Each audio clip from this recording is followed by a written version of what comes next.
প্রধান সুজন বিধায়কে সেই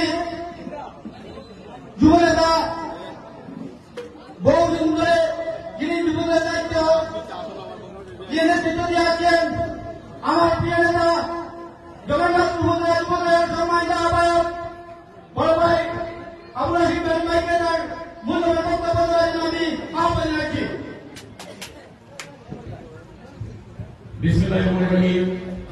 বহুদলীয় গণতন্ত্রের প্রবর্তক, মহান স্বাধীনতা ঘোষক, গণমানুষের সংগঠক বাংলাদেশ জাতীয়তাবাদী দল বিএনপি জগন্নাথপুর পৌর শাখার ঐতিহ্যবাহী ৩ নং ওয়ার্ড বিএনপি অঙ্গ সমিতি সংগঠন কর্তৃক আয়োজিত আজকের এই বিশাল কর্মী সভা। আজকের এই বিশাল কর্মী সভায় সভাপতি আসন অলঙ্কৃত করে আছেন কারা নির্যাতিত নেতা ৩ নং ওয়ার্ড বিএনপির ভারপ্রাপ্ত সভাপতি তৈয়ব আলী। আজকের এই বিশাল কর্মী সভায় প্রধান অতিথি হিসেবে উপস্থিত আছেন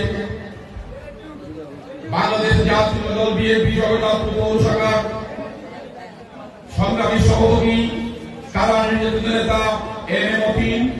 বিশেষ অতিথি হিসাবে আজকের এই বিশাল কর্মী সভায় উপস্থিত আছেন যুক্তরাজ্য বিএনপির সংগ্রামী যুগ্ম সাধারণ সম্পাদক 1990 সালের স্বৈরাচারী এরশাদ সরকারের আন্দোলনের রাজপথ কাঁপানো সাবেক ছাত্র নেতা বড় ভাই মিসবাহ সাহেব। উপস্থিত আছেন জগন্নাথপুর উপজেলা বিএনপির সংগ্রামী সাংগঠনিক সম্পাদক সৈয়দ মুসাফির আহমদ। উপস্থিত আছেন জগন্নাথপুর পৌর বিএনপির সংগ্রামী সাংগঠনিক সম্পাদক শামসুল ইসলাম। উপস্থিত আছেন জগন্নাথপুর পৌর যুবদলের সংগ্রামী আহ্বায়ক লিটন মিয়া। উপস্থিত আছেন জগন্নাথপুর উপজেলা যুবদলের যুগ্ম আহ্বায়ক জুবেল আলী রহমান। উপস্থিত আছেন জগন্নাথপুর পৌর যুবদলের যুগ্ম আহ্বায়ক স্বামী মোহাম্মদ সহ যুবদল, স্বেচ্ছাসেবক দল, ছাত্রদল এবং ঐতিহ্যবাহী কেশবপুর ওয়ার্ডের বিএনপি নেতাকর্মী এবং সম্মানিত মুরব্বিয়ান। আমার বক্তব্য শুরুটি আপনাদেরকে আমার পক্ষ থেকে আসসালামু আলাইকুম। আমার প্রান্তীয় সংগঠন বাংলাদেশ জাতীয়তাবাদী যুবদল জগন্নাথপুর উপজেলা শাখার পক্ষ থেকে শুভেচ্ছা ও মোবারকবাদ। আজকের এই মঞ্চে দাঁড়িয়ে বক্তব্য শুরুটি গভীর শ্রদ্ধার সাথে স্মরণ করছি 1998 সালের 15 এপ্রিল বেগম খালেদা জিয়ার ডাকে পার্বত্য শান্তি চুক্তির নামে কালো চুক্তির প্রতিবাদে আমরা যখন জগন্নাথপুরের হবিপুর আলিয়া মাদ্রাসা মাঠে প্রাঙ্গণে পিকেটিং করেছিলাম, ঠিক সেই সময় জগন্নাথপুরের আওয়ামী সন্ত্রাসীদের ইশারায় তাদের বদলে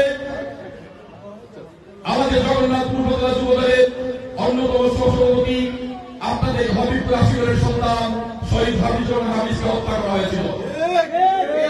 সংগ্রামী বন্ধুগণ, সেই দিনের দৃশ্য আমরা যারা জেনেছিলাম আমরা ভুলে নাই। এখানে নিষ্পত্তমান ফিরোজ ভাই আছেন, অনেক হয়তো আজকে বিদেশে আছেন। সেই সময় ফজলুল ভাই ছিলেন, সুলাভ ভাই ছিলেন, আবুল সুল ভাই ছিলেন, অসংখ্য নেতাকর্মী ছিলেন সেদিনের থেকে লিখে। আমরা আজকে এই মঞ্চ থেকে বলতে চাই, দীর্ঘদিন হয়ে গেছে আমাদের সহযোদ্ধা, আমাদের অন্যতম সহসভাপতি হাফিজুর হাফিজের বিচার আজ আমরা করতে পারি। কেন পারিনি? আপনারা জানেন দীর্ঘ 16 বছর এই বাংলাদেশ শাসন করেছে খুনি শেখ হাসিনার ফ্যাসিস্ট শেখ হাসিনার সরকার। আমরা যারা আজকে বাংলাদেশ জাতীয় দল বিএনপি পরিবারের গর্বিত সন্তান, এইটা আমাদের মনে রাখতে হবে। শহীদ হাফিজের বিচার এই জগন্নাথপুরে অবশ্যই হবে ইনশাআল্লাহ। কারণ শহীদ হাফিজের রক্ত আমরা এখনো ভুলি নাই। পরিশেষে শহীদ হাফিজের বিজয়ের মাধ্যমে কামনা করছি। সংগ্রামী সাথী বন্ধুরা, আসলে সময় আমাদের কাছে একটু করে অল্প, তাই বেশি কিছু বলা যাবে না। আমি বিএনপি কথা বলেই আমি আমার বক্তব্য শেষ করব। আমাদের আগামী রাষ্ট্রীয় বিএনপি ভারপ্রাপ্ত চেয়ারম্যান বাংলাদেশ জাতীয় যুবদলের জন্য একটি স্লোগান ধরিয়ে দিয়েছেন, সাম্য মানবিক সমাজ বিনির্মাণে জাতীয় নেতাকর্মীকে কাজ করে যেতে হবে। তার ধারাবাহিকতা আপনারা জানেন, গত শনিবারে জগন্নাথপুরে আমাদের কেন্দ্রীয় নেতৃবৃন্দরা ঘুরে গেছেন এবং জেলা নেতৃবৃন্দরা ঘুরে গেছেন। আমাদেরকে বলছেন যুবদলের প্রত্যেকটি কর্মীকে জন্য আমরা এই মেসেজটি তারেক রহমানের পৌঁছে দেই। আমাদের দেশ নায়ক তারেক রহমান উনি স্বপ্ন দেখছেন বাংলাদেশের মানুষকে নিয়ে আগামীতে সুন্দর দেশ করা। তাই আমরা বলব বাংলাদেশের যারা বিরোধী যুবদল অতীতে যেভাবে দেশ নায়ক তারেক রহমানের নির্দেশে জগন্নাথপুরের মাঠে মানুষের নেতা কৈশোর আহমেদের দিক নির্দেশনায় আমরা জগন্নাথপুরের মাঠে ঘাটে আন্দোলন সংগ্রামে ঝাঁপিয়ে পড়েছিলাম ঠিক দেশ করতে এবং আগামী জাতীয় সংসদ নির্বাচনের আগ পর্যন্ত জাতীয় যুবদলের সকল কর্মী শুধু দলের নেতাকর্মীদের সাথে সুসম্পর্ক রাখতে চলবে না। আমি বললাম বলবো আপনারা আপনার কাজ হচ্ছে সাধারণ মানুষের সুখে দুঃখে পাশে দাঁড়ানো, সাধারণ মানুষের কথা শোনা। আমরা যদি ডায়াসে উঠে বড় বড় বক্তৃতা দেই আমার এলাকায় কি হচ্ছে, এখানে আওয়ামী লীগের এখনো পেটার তারা রয়ে গেছে, ওরা কি করছে, যারা নির্যাতিত হয়েছে তাদের পাশে দাঁড়াতে হবে। বাংলাদেশ জাতীয় যুবদলের হাজার হাজার নেতাকর্মী রাজপথে মার গেছে, জেলে গেছে, নির্যাতিত হয়েছে, এই কথা আমরা ভুলি নাই। তাই প্রত্যেকটি কথার জবাব দেশ তারেক রহমানের নেতৃত্বে দেওয়া হবে। আমি আমার বক্তৃতা দীর্ঘায়িত করব না, সংক্ষিপ্ত করে ফেলব। সংগ্রামী সাথী বন্ধুরা, আমাদের অনেক বক্তারা বলে গেছেন দেশের বিভিন্ন জাতীয় আন্তর্জাতিক কথাবার্তা বলে গেছেন, দেশ কিভাবে চলতেছে, কিভাবে কি হচ্ছে, আমরা এই দিকে যাবো না।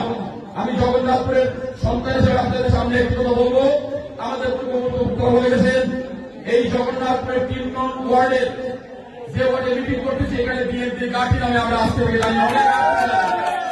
কারণ যতবার জাতীয় নির্বাচন হয়েছে, দামেশিকে যত নির্বাচন হয়েছে, জগন্নাথপুর পৌরসভায় এই কেশবপুর থেকে আমরা সর্বোচ্চ ভোট পেয়েছি। তাই আগামীতে বলবো আগামী জাতীয় সংসদ নির্বাচন হবে, এই নির্বাচনে আমরা আশা ব্যক্ত করছি এই জগন্নাথপুরের সন্তান যুক্তরাজ্য বিএনপির সংগ্রামী সাধারণ সম্পাদক যিনি জগন্নাথপুরে রাজনীতি করেছেন, জগন্নাথপুরের ছাত্র পরিষদের সংক্ষিপ্ত ছিলেন, আজকে আওয়ামী সরকারের ঘোষণার পরে তিনি যুক্তরাজ্যে আছেন, সেই যুক্তরাজ্য থেকে আমাদেরকে দিক নির্দেশনা দিচ্ছেন। আগামী জাতীয় সংসদ নির্বাচনে আমরা আশা করছি তিনি এই আসন থেকে জগন্নাথপুর দক্ষিণ সমাবেশে নির্বাচন করবেন। আপনারা সবাই সহযোগিতা করবেন, আমরা সহযোগিতা হাত নিয়ে দিচ্ছি। পরিশেষে সকল কাজটিকে ধন্যবাদ জানিয়ে এবং যুবদলের পক্ষ থেকে আজকের ওয়ার্ড বিএনপিকে এবং সকল সংগঠনকে কৃতজ্ঞতা নিয়ে আমার বক্তব্য শেষ করছি। বাংলাদেশ জিন্দাবাদ, জাতীয় যুবদল জিন্দাবাদ।